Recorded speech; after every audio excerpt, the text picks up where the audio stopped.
Hello, everyone. Welcome to the Bay Area Content Marketing Meetup. I am Dennis Shao, the co-organizer of this wonderful group. Today, we're going to talk about how to win at content marketing when Google keeps changing the rules. Our presenter is Ali Orlando Wert. Ali's going to talk about a content strategy that doesn't rely on SEO. Some of the things that Ali will cover: how to understand that the state of SEO-driven content has shifted, where SEO-focused content still brings value, what's working and what's not. She'll go through a framework for building your content strategy that's not pigeonholed by SEO, and explore a variety of proven ideas to expand your content marketing beyond SEO. Ali, thanks for joining, and take it away. Yeah, thanks for having me. By the way, I can't, this is probably user error, but oh no, it's over here. I was gonna say I want to be able to see the chat at the same time. Now I got it. It was user error. Okay, I've got it now. Hi everybody. Thanks for coming. And thanks for having me, Dennis. And I would love to keep it interactive. So I'll keep an eye on the chat, or feel free to come off mute and pipe in with any questions and also what you're experiencing. I know everybody's business is a little bit different, but there definitely seem to be some very widespread impacts around Google and AI that are impacting all of us across the board for the most part, from what I'm hearing. And I gave a version of this talk at Content Marketing World in October. And if anything, some of the things that I was observing and panicking about a little bit then have gotten possibly even worse since then. But we're going to talk about strategies and ways to work around those things, but also maybe we'll spend a little bit of time commiserating around how Google and AI are kind of destroying all of our old ways of doing things. Robert Rose and the Content Marketing Institute put out a report in the fall where they also just talked about B2B marketing as a whole. And there was a lot of pessimism in that report, that a lot of content marketers feel like their strategies aren't effective, that we're kind of treading water. Some of that's economic, some of that is like tech industry specific, but also all the changes happening with Google algorithms and AI. And there was a feeling across the board that a lot of people are kind of holding their breath and waiting for to see how this all shakes out. And I guess we were missing unprecedented times. They've never really stopped. So, as I mentioned, lots of economic and investor pressures, which, of course, as many of us know, often hit marketing teams, content marketing, those of us in roles that are a little bit harder sometimes to tie back to revenue. So, still a lot of instability going on there. And then, of course, AI. If I asked for a show of hands, I guess there would probably be a lot if you've heard or wondered if AI is going to take your job. Lots of that going on. And hopefully, we're all in the bucket of trying to figure out how we can make AI work for us and be strategic about it. So I'll definitely talk about that, and been doing tons and tons of experimentation with that even since I gave this talk last time. Yes, I will share the slides. Yeah, so specifically with Google, if you were focusing heavily on inbound marketing and content marketing and SEO together, we definitely enjoyed an era where that worked really, really well. I worked at an inbound marketing agency for a little bit, and we were kind of all in on that HubSpot flywheel and optimizing everything for SEO, and saw really good results there. But definitely, there's been a dramatic shift in that area. There was actually just another pretty major Google algorithm update within the last 2 weeks. And I know personally we saw another drop in traffic just from that one. So Google is not done. They are constantly tinkering, and their tinkering does not seem in general to be helping most of us who are trying to generate traffic to our website. So lots of major updates.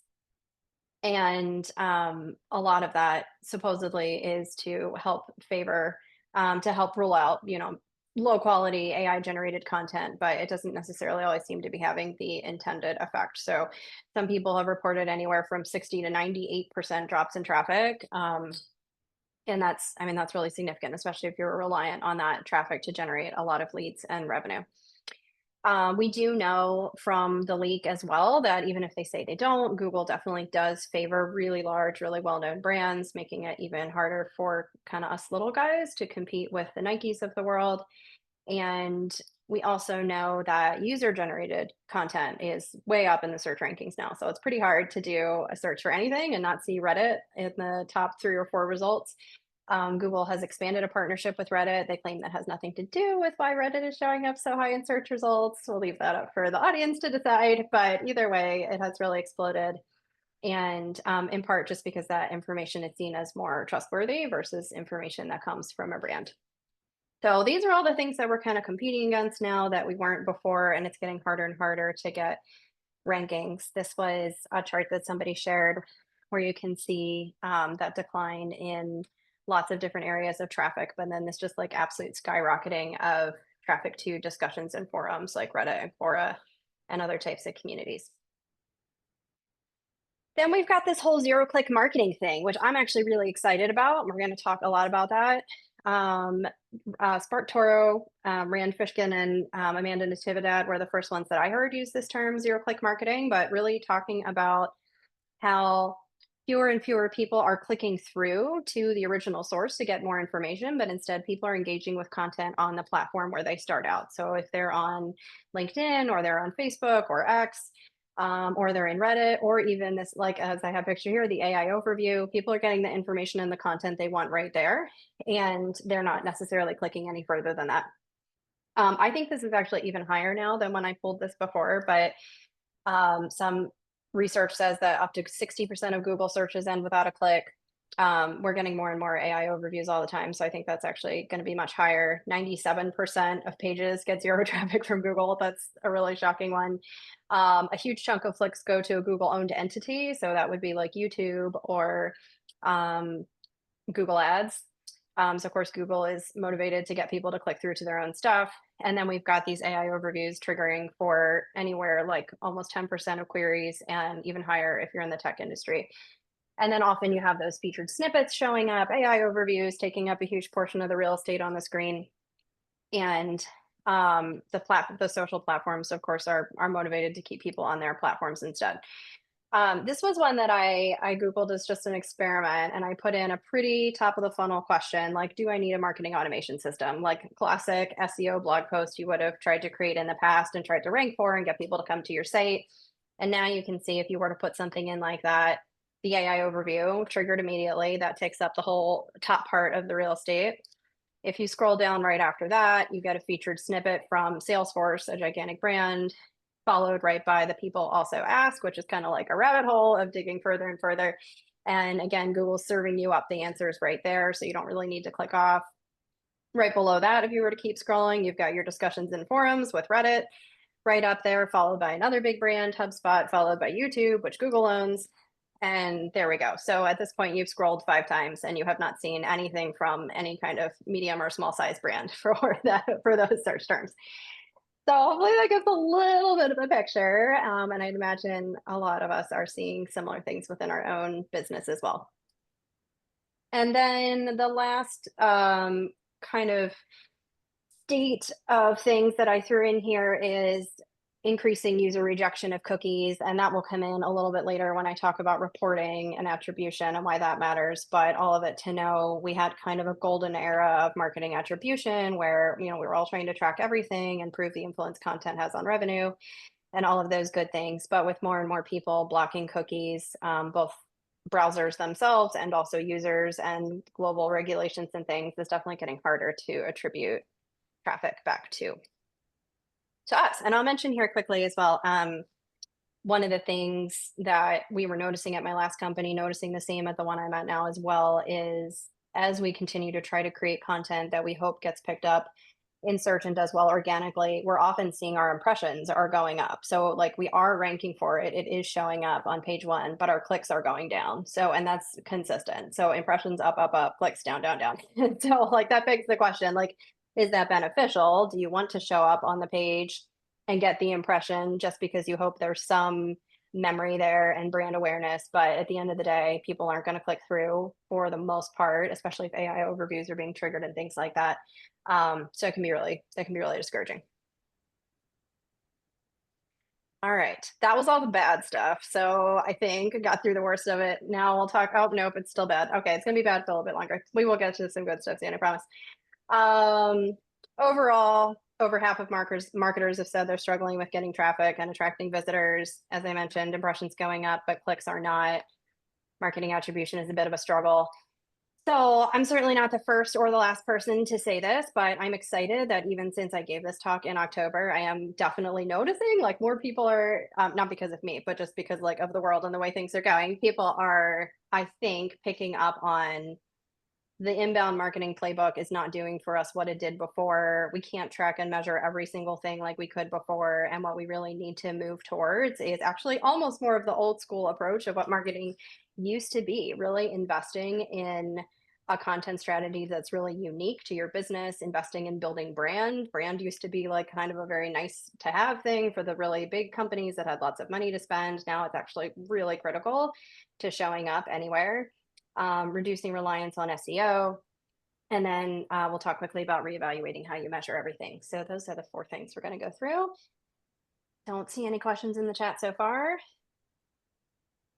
All right, so we'll talk first about building a content strategy that's unique to your business. So as we've said, what is not a unique content strategy is creating content for SEO's sake, staying to top of the funnel, those what is XYZ type of posts, not unique. Everybody's trying to write those, and also why it's basically impossible to compete for those kind of things now. Also trying to rank for things where you have no authority built up, very difficult. And competing with your own product and solution pages. And I'll talk about a little bit more later what I mean by that. And of course, always remembering that high search volume doesn't always equate high traffic value. Just because you're getting a lot of people doesn't mean they're necessarily people that you want. SEO, search engine optimization, to the question in the chat. All right, so the first thing that I have found to be more effective for us is leaning into your unique niche. And so this means content that's longer, more in depth, going deeper into the funnel, more middle and bottom funnel versus top of the funnel, and really prioritizing user intent over high volume keywords. So this has been verified by one of my favorites, Andy Crestodina. I read everything that he puts out, lots of really good, useful stuff. And he did some research into what bloggers are getting the best results still with their blogs, and did find a correlation between longer, more in-depth content and better performance. You can see the group that was getting the best results here, like 2,000 to 3,000 word articles, not a small article. And also those who are investing more time in their content creation. That doesn't mean we can't use AI. I'm using AI for literally everything, but asking AI to write me a post on X and then that's all you feed it, not going to do well versus briefing it really well, having your own point of view, your own proprietary information that you can feed into it, and then letting it do some of the extra legwork for you. So bloggers who were spending 6 hours or more on an article were seeing significantly better results than those who were perhaps throwing it together quickly.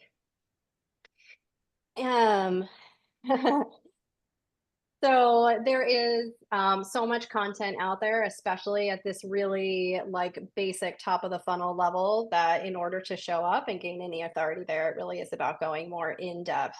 Research is huge. I'm continuing to hear more and more about this. Also, if you're trying, as many of us are, to show up in the LLMs. So if you want to show up when someone is searching for something related to your category in ChatGPT or Perplexity or the other search engines, research tends to do really well. So we're definitely investing in a lot of original surveys, and research doesn't have to be expensive. We're doing it all in-house with the people we have, but that gives you some really unique information to put out that is hard for other companies to copy, and that signals you've got some original stuff. As I mentioned, going more middle and bottom of the funnel, and I continue to feel like I did in October, that this is kind of the way forward on any content that is written primarily for the hope of ranking and driving organic traffic. The really high level stuff is just super hard to compete for, but getting really niche and specific to your audience's pain points tends to do a little bit better. Again, especially if those pieces are pretty lengthy, maybe have some original research, maybe have some contributors and expert quotes in there, things that people aren't going to get from any other person's content that they read that's in the same field. This was an example from my last company, one that we did, very, very niche and nerdy topic, Jira custom calculated fields. We're targeting Jira admins. And you can see that our article over there, the Jira admins guide to calculated custom fields, not only shows up in the AI overview, which was pretty cool, but that part I have circled on the left there, JMCF, was actually the name of our product. So our product was getting pulled in, our article was getting pulled in, and our click-throughs were good because if you're trying to figure out how to do Jira custom calculated fields, like you did not learn it from these 3 bullets. You're going to actually have to click through and read it because it's very complicated. I read the article and I still don't know how to do it. So, but I'm not the target audience. So that sort of thing. And then again, you might be thinking like, well, I don't have the expertise to write that really long technical article or to go super in depth into these topics. That's okay. That's where you can potentially leverage your own internal subject matter experts or even external subject matter experts. This was one that we did at my company I worked at several years ago and did a complete guide to understanding Section 504. And again, like a fairly in-depth and technical topic because of laws and regulations. And we actually partnered with a legal expert, did a webinar series, put those up on the website, pulled the transcripts out of them. That's all available on the website. And those did really well organically and also from a lead gen perspective too. Doesn't this defeat Google's own ad sales? Yeah, it's a great question. I mean, yeah, we have to imagine at the end of the day, most of what Google does is motivated by getting people to buy ads. They're not going to tell us that. So yes, I think there's a little bit of a balancing act there. They can't destroy things so much that nobody's stuff shows up or they won't have any business, but they're also constantly tweaking things in a way that many assume is designed to kind of force us into buying ads to show up on page 1. So kind of the game that we have to play at the moment, though AI, of course, is totally disrupting the game. So now trying to show up in the LLMs is a whole new GEO part of the process as well. I see somebody said a technical help article was one of our top performing pieces of content at a past company. Yeah, which is another actually opportunity. I'll throw that in quickly since somebody mentioned that. If you have a help documentation center or like user documentation, again, maybe if you're in the tech industry, that content can actually rank really well. So I'm making sure at my company now, we just launched a user community and I'm working really closely with the customer service team to like make sure we're feeding information to each other about what help articles are doing well, what use cases are customers submitting that I can then use to turn into content on the website. We can backlink between our 2 things. I don't care if people stumble into the user community. I don't want to be like, no, I need them to be on the marketing website. I mean, they're discovering us one way or the other, but there's opportunities where we can kind of piggyback off of both of those things. One more bottom of the funnel, middle funnel example here. This was kind of a hot news item that came out in the Atlassian community, which was really relevant for the last company I was at. And why I think this one was particularly successful was we jumped on it really quickly, and that's not always easy to do, but it was there were some new automation limits set around the Jira product that really impacted anybody who uses the Jira software. Not a lot of people were talking about it. Atlassian wasn't even really talking about it because it wasn't necessarily the best thing for their customers. And so we were able to get some information out really quickly on what the automation limits meant, tap into a little bit of frustration that people had around it, and then present how our solutions helped cover some of those gaps. And that was one that we actually saw start ranking really, really quickly as soon as we got it published, and then immediately like repurposed it into a bunch of other formats. Another way to watch for those sorts of things, if you're not using it already, Google Trends is a good way to keep tabs on some of those things. And that was one way that we saw at a previous company that there was a shift from senior living communities was the industry I was in there towards calling them life plan communities. Definitely wasn't the standard term, but it was becoming more popular. And so we put a big pillar piece ebook together all ungated around that topic, and we're able to own that term really quickly. So sometimes just getting the competitive edge there can really help. Good question on Wikipedia. I will not claim to be the expert on that one. I have not tried it. I've heard good things. I've heard people say it's worth trying since exactly as you said, James, that LLMs train on them. I don't think it would hurt anything, but I haven't personally done it. If anybody has had experience with that, I'd love to hear about that. All right. Yep. And then Don't forget to tie up all the loose ends on any of that MOFU, BOFU content, especially since we're hoping that that content does get people to click through. We want to have a next step always on that type of content, whether that's driving to a trial or signing up for a demo or more content, testing different offers. They know to dead ends. I liked this quote. It's a lot easier to double your business by doubling your conversion rate than by doubling your traffic. So if you're putting all this work into creating this really in-depth content to get traffic, and then you forget to have somewhere that people can convert and go after, that would be a big loss. All right. Reddit, yes, lots of opinions on Reddit. I am a little bit of a Reddit. I have a Reddit addiction myself, but it is full of lots of opinions and not facts. But it's also really fun. All right, user intent over high volume keywords I mentioned earlier. So lots of good resources where you can go find these more long tail searches like answerthepublic.com. The people also ask rabbit hole, as we talked about, is a really good way to just see like, okay, but then what else would people ask? And then what? And then what? And then what? And add all of that into your content so that it's as comprehensive as possible. Even if we don't necessarily trust the information that's in Reddit and the communities, it is a good spot to go and see what types of questions people are asking and the language that they're using, even support tickets, customer interview transcripts, all things where you can see not only what the audience is talking about, but how they actually are talking about it, the words they're using. All right.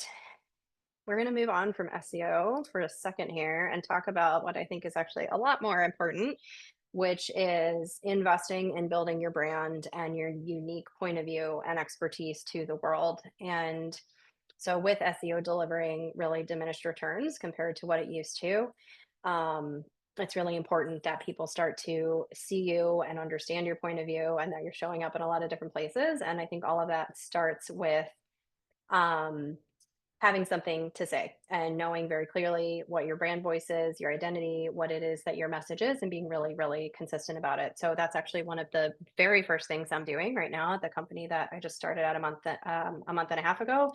I kind of looked at the universe of everything that the company was creating content on, and I stepped back and was like, I work here and I am not sure what we are trying to talk about. Like, we're trying to talk about so many different topics, but there's really no clear point of view.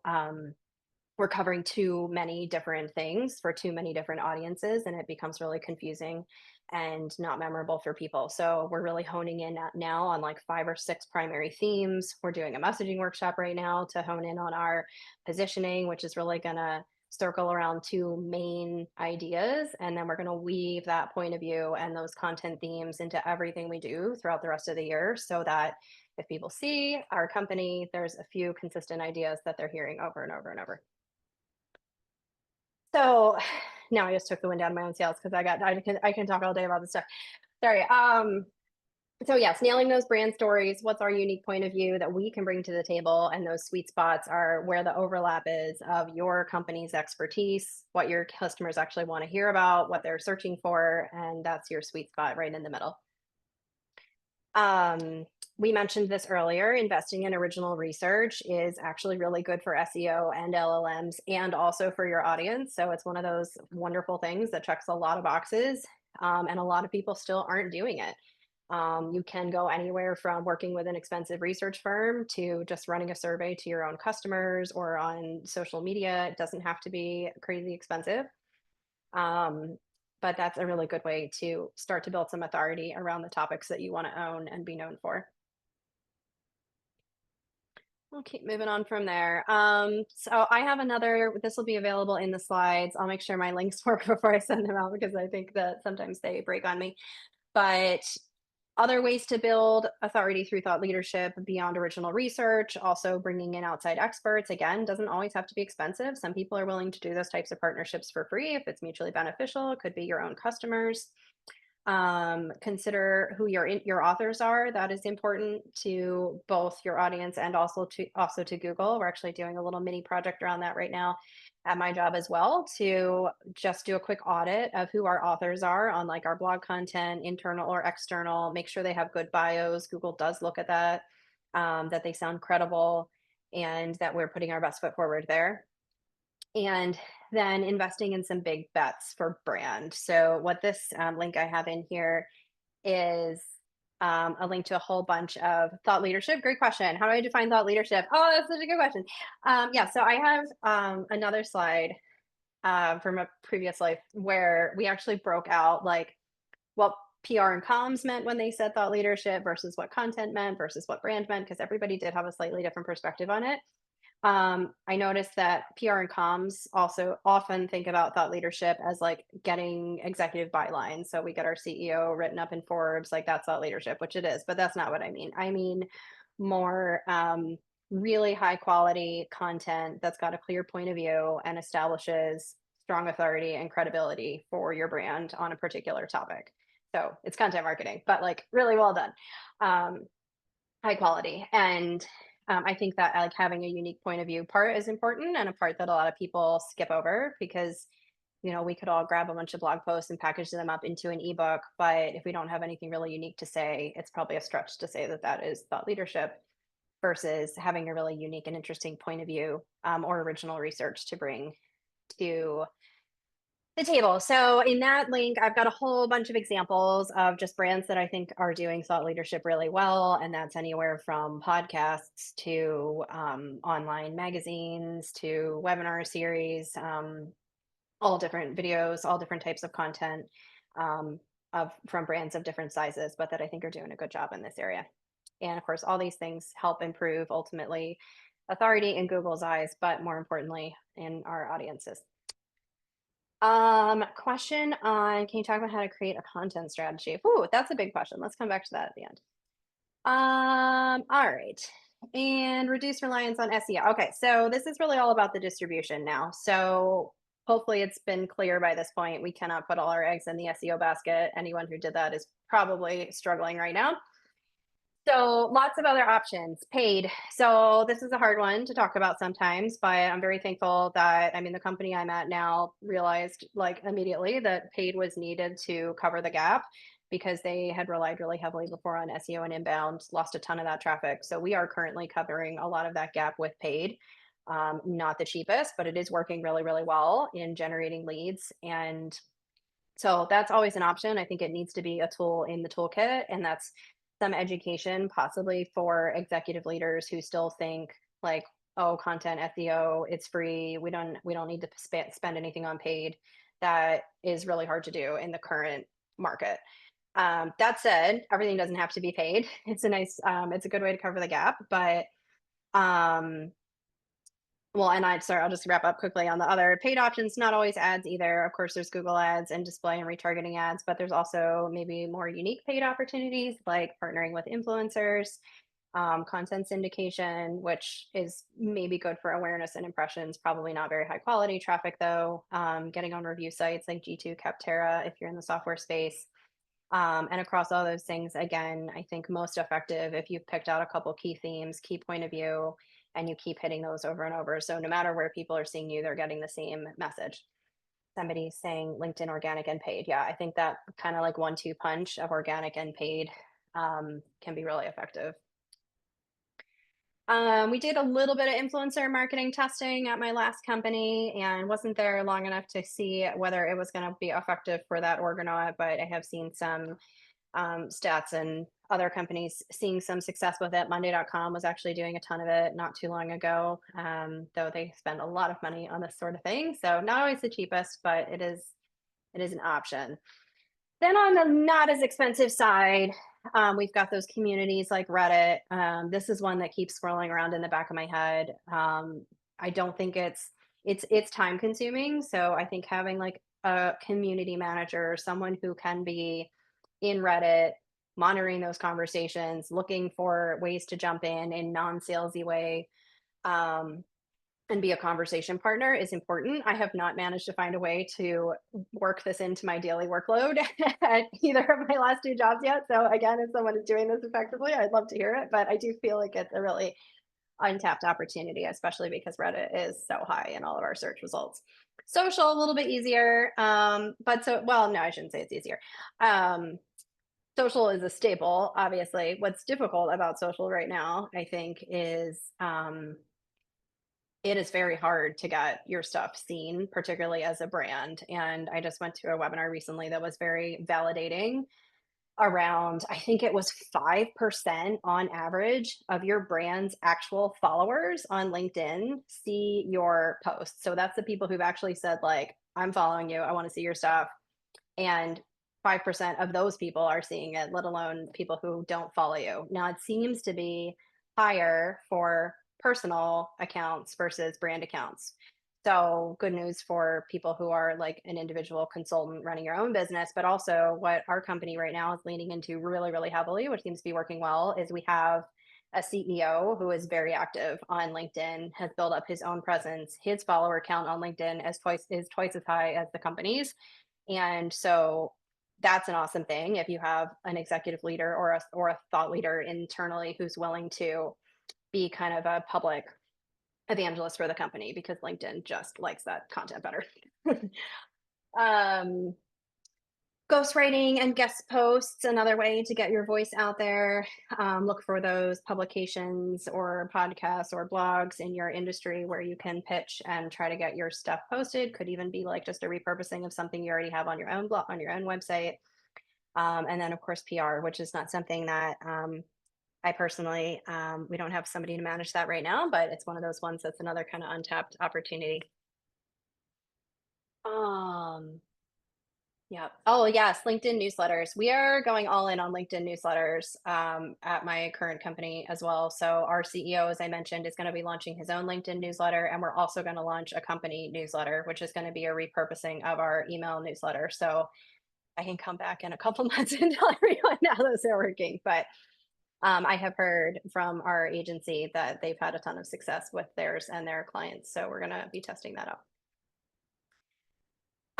We already talked about user communities, so I'm gonna hop on from that and then just talk one more thing about diversifying channels here away from just SEO. So don't forget about your email marketing. Dennis will be talking most likely at Content Marketing World this year about email marketing best practices. So always a lot of good tidbits there. And definitely being able to try to push people towards those channels that you own and control the experience versus like social, where the algorithms decide whether people are going to see your stuff or not, is a good safe bet.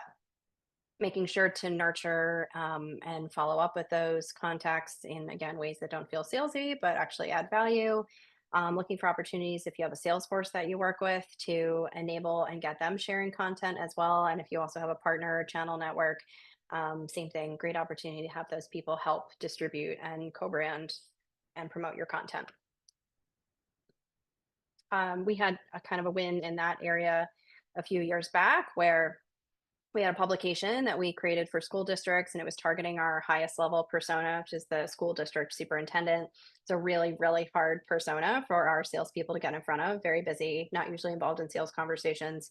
But by bringing this publication into their meetings, literally, we had superintendents who decided to sit in on the sales demo because they were so impressed by the caliber of the content, which is like a content marketer's dream to hear that kind of thing. So that any sort of resources that help your salespeople look smarter, that demonstrate extreme expertise in your niche, once they see it work and get people into meetings and get attention, the sales team can turn into really great advocates for this sort of thing.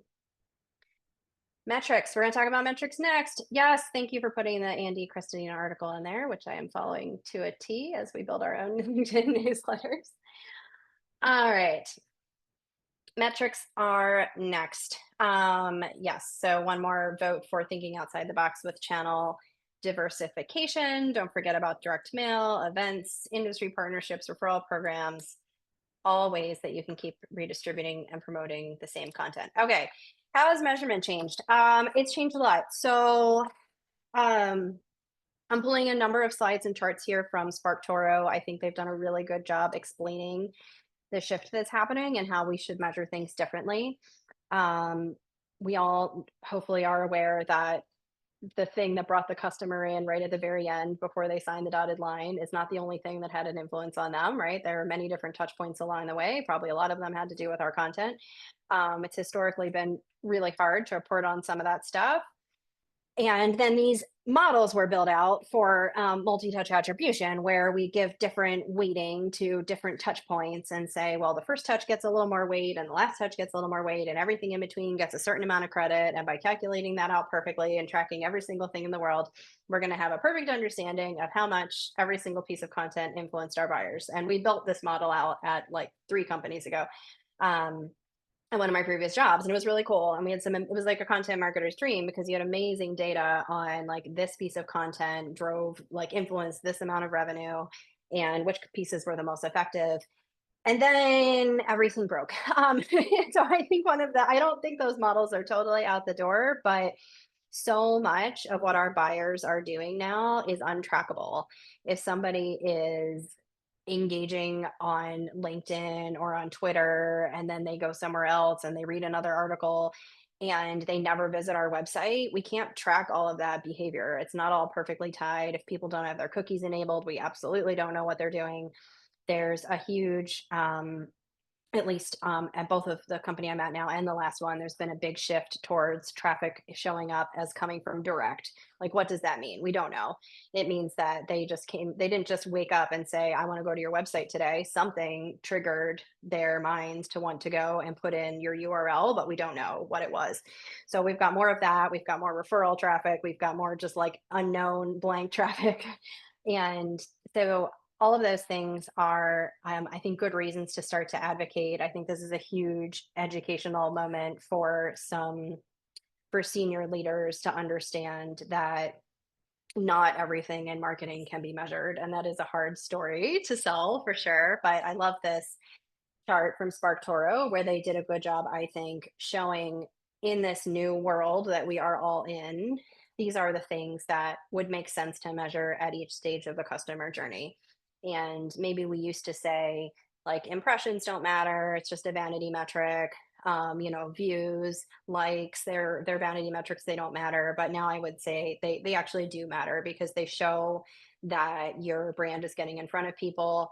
I think branded search is a really important one, and that's here in this category. So that's something we're tracking. It was just presented in our all hands meeting, where we can see like a pretty dramatic lift over the last year and a half in branded search. And that's like the best news. We don't know exactly how or why or which specific piece of content, but we know more people are talking about us and are aware of us and are searching for our name. And that's like the best thing, because it shows like lift from all of the other efforts that are happening. Similar with seeing search volume going up around key terms or terms related to your product and your offerings.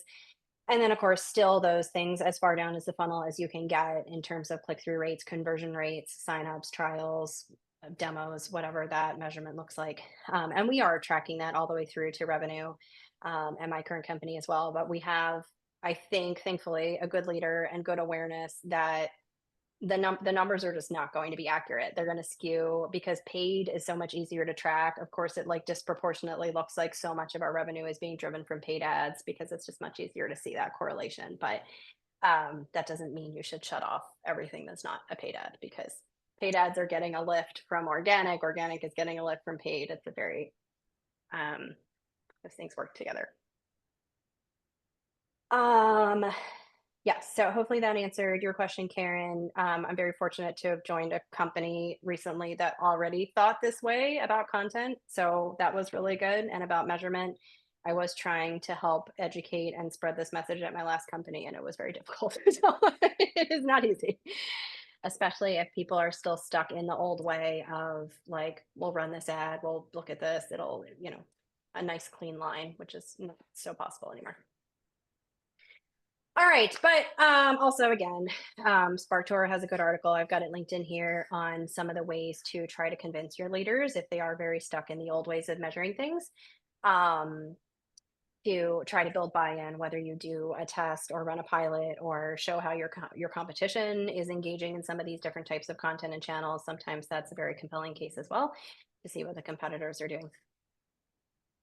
And that kind of brings us back home here. So prioritizing relevance and resonance over ranking potential. We talked about leaning into your unique niche. That's building your brand authority through differentiated thought leadership. building your brand, and beginning to advocate for lift-based measurement over straight attribution. And all of that probably does sound a little bit like the old Mad Men days of marketing, because it kind of is all about getting the right message to the right people in the right place at the right time. All right. Take a quick look at the chat here.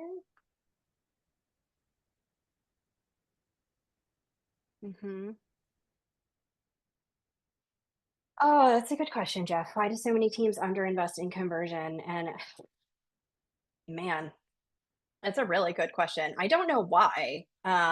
I do think you're right. I see that a lot too. It was very common at my last company. Maybe it's a little bit of short-sightedness.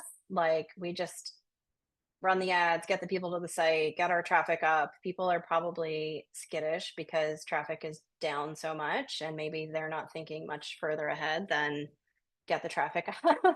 But yeah, I mean, a good growth marketer, demand marketer, and even us content marketers is thinking about, if it is not about traffic anymore, exactly, thank you, is thinking about not just getting eyeballs on the site, but what do we want them to do next? What's the next step?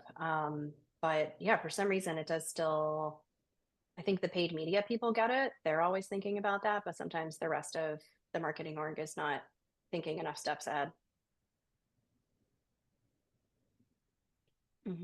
Floyd said most of the tech startups tend to think marketing equals SEO. Yep. And focus on paid. Have I personally succeeded in changing minds? I think what I'm excited to see is the chatter on LinkedIn, at least, which I'm on more than I like to admit. It seems to be shifting, and I'm excited to see that. Like, I feel like 6 months to a year ago, there were one or two people that were saying, like, hey guys, stop over investing in SEO. Like, days of inbound marketing are behind us. Build your brand, diversify your channels. Thank you. And now I'm seeing it all the time. Like tons and tons and tons of people seem to be picking up the mantle and saying it. And that makes me feel encouraged that the more people see it, that the message is going to spread up to executives and they're going to start to understand. I think the other best way to change minds is to bring the data.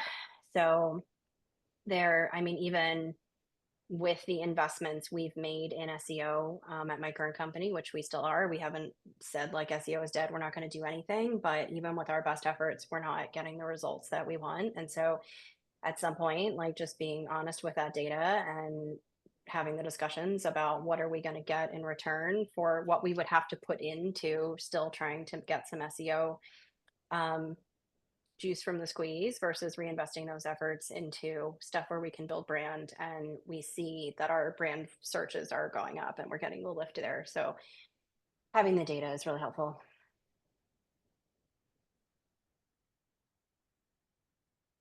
I will share the presentation deck. Most important tools, AI tools. I mean, I can tell you what I'm using. Loving ChatGPT, getting super into custom GPTs. So I'm really enjoying them because you can train it on your own specific voice and tone. You can feed it content. You can feed it a lot of guidelines and be really specific about what you want it to do. So I have created a custom GPT that ghost writes LinkedIn posts for our CEO. We're experimenting with that one right now. And it's been fed like a whole huge repository of posts that he's written. So it's all trained on his own information. I'm liking Perplexity a lot for research. Sometimes it delivers what I want and sometimes I don't. So currently I'm like kind of testing Perplexity and ChatGPT against each other and finding that a mix of those two is really helpful for audience research, topic research, influencers, all of that sort of thing that I would have done manually for weeks and weeks and weeks before. In terms of showing up in the AI summaries, yeah, that's probably a whole nother session, and I should probably bring a SEO expert on for that one. But I can tell you some of the things that we're trying are the original research, as I mentioned earlier. We know that that does well, and that the LLMs tend to prioritize and cite that information. We're also trying with somewhat mixed results to get linked to or listed in listicles. So any of those things that are like top 10 systems for this or top 20, whatever, those feed the LLMs as well. So if people are searching for like, what are the best marketing automation systems and you don't show up in any of those lists, then you're probably not going to show up in the LLMs either. So that's another one that we're trying to do. I think I've got all the questions. And last week we did have a talk on that very topic, on how to get your content into LLM. So I'm pulling up a link to the recording from last week. Oh, good. Any other questions?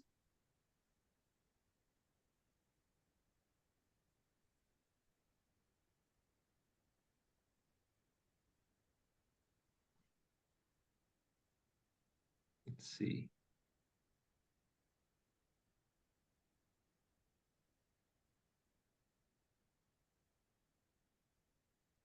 All right, well, before we close it out, let me get the link right in the chat so you guys can save that off. So this was a talk by Mike Ensing of Revere. His company does provide a solution. So they have a platform that helps brands monitor what the LLMs, the brand sentiment within LLMs. But there was a lot of interesting information that's aside from his platform. Well, with that, Ali, best wishes with the new job, and thank you for sharing your expertise. Maybe we'll see you in San Diego at Content Marketing World. You bet. Should I pop my deck in here, Oh Dennis, yeah, or should if you I want just send it to you? you can pop the link in the chat, and if you also send it to me, I can post it to our meetup group page for this talk. Thanks. Great. All right, thanks everyone. Thanks so much. Have a good one. Take care.